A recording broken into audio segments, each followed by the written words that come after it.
ৰাজ্যত অব্যাহত আছে এমডিৰ অটপালি এমডিৰ দপদপনিত অতিষ্ঠ সাধাৰণ জনতা ৰাজচক্ৰ বিষয়াৰ কাৰ্যালয়ত এতিয়া এমডিয়ে অধিৰজা বহিৰজা ৰঙিয়াত চৰকাৰী বিষয়াই ৰঙা দলিচা পাৰি দিছে এমডিক কোনে এমডি জানিবলৈ চাওক আমাৰ এই বিশেষ প্ৰতিবেদন মুখ্যমন্ত্ৰী ডক্টৰ হিমন্ত বিশ্ব শৰ্মাই অসমক দালাল মুক্ত কৰিবলৈ কঠোৰ পদক্ষেপ গ্ৰহণ কৰি আহিছে যদিও ৰাজ্যৰ বিভিন্ন প্ৰান্তত অব্যাহত আছে দালাল ৰাজ বিশেষকৈ ৰাজ্যৰ ৰাজচক্ৰ বিষয়াৰ কাৰ্যালয়সমূহত এতিয়াও সক্ৰিয় হৈ আছে মাটিৰ দালাল অৰ্থাৎ এমডি নিজকে এমডি বুলি জহোৱা এনে এটা চক্ৰৰ বাবে এতিয়া বিপদত পৰিছে মাটিৰ প্ৰকৃত গৰাকী বিজেপি চৰকাৰৰ আশীৰ্বাদ পুষ্ট এনে এটা দুষ্ট চক্ৰই টিঘিল ঘিলাই আছে ৰঙিয়া ৰাজচক্ৰ কাৰ্যালয়ত বিভিন্ন ধৰণৰ ভয় ভাবুকি দি অতি কম দামতে মাটি বিক্ৰী কৰি এই চক্ৰটোৱে খিলঞ্জীয়া লোকক বাধ্য কৰোৱাৰ অভিযোগ উঠিছে প্ৰাপ্ত অভিযোগ মতে ৰঙিয়াৰ নিকটৱৰ্তী ৰাষ্ট্ৰীয় ঘাইপথৰ ওচৰে পাছৰে অৱস্থিত উদিয়ানা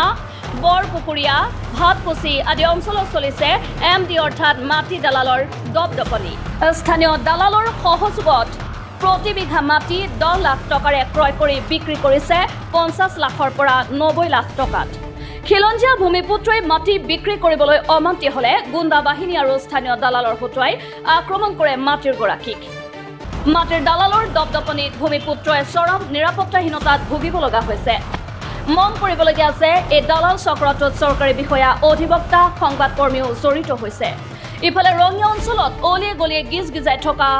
মাটিৰ দালালে বহু ক্ষেত্ৰত ভূমিৰ গৰাকীৰ অজ্ঞাতে অতি কৌশলেৰে ভূমি বিক্ৰী কৰি অহাৰো অভিযোগ উত্থাপিত হৈছে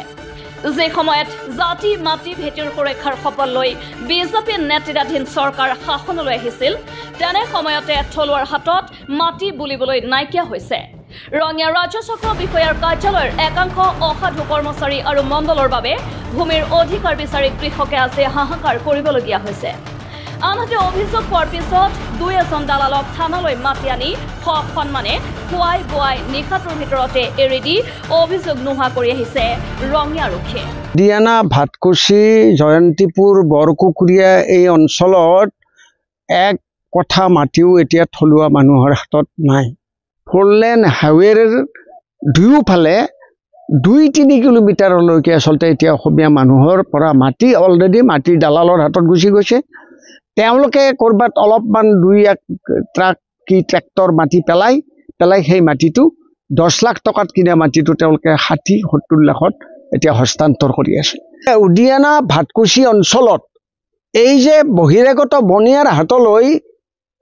প্ৰত্যেক দিন মানে 20 বিঘা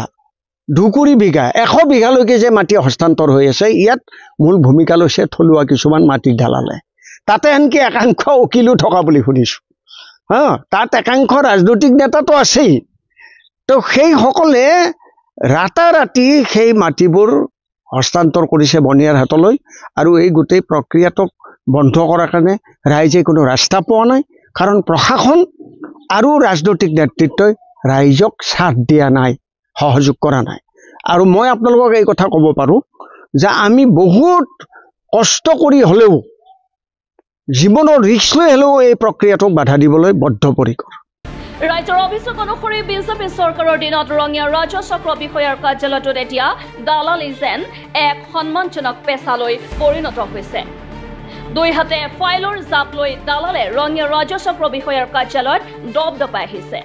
আনকি মণ্ডলৰ চকীত বহি মণ্ডলক চাহ মিঠাই খুৱাই দালালে শ্ৰোতলিপি দি কাম কৰাৰ দৃশ্য এতিয়া সুলভ হৈ পৰিছে দিয়ানা ভাতকুচি অঞ্চলত আচলতে জেনুইন যিখিনি কৃষিজীৱী মানুহ আছিল তেওঁলোকে আনকি 150-200 মনলৈকে ধান বিক্ৰী কৰা খেতিয়ক আছে তাত আৰু সেই পথাৰখন নেচাৰেলি ইৰিগেটেড সেই অঞ্চলৰ পথাৰবিলাক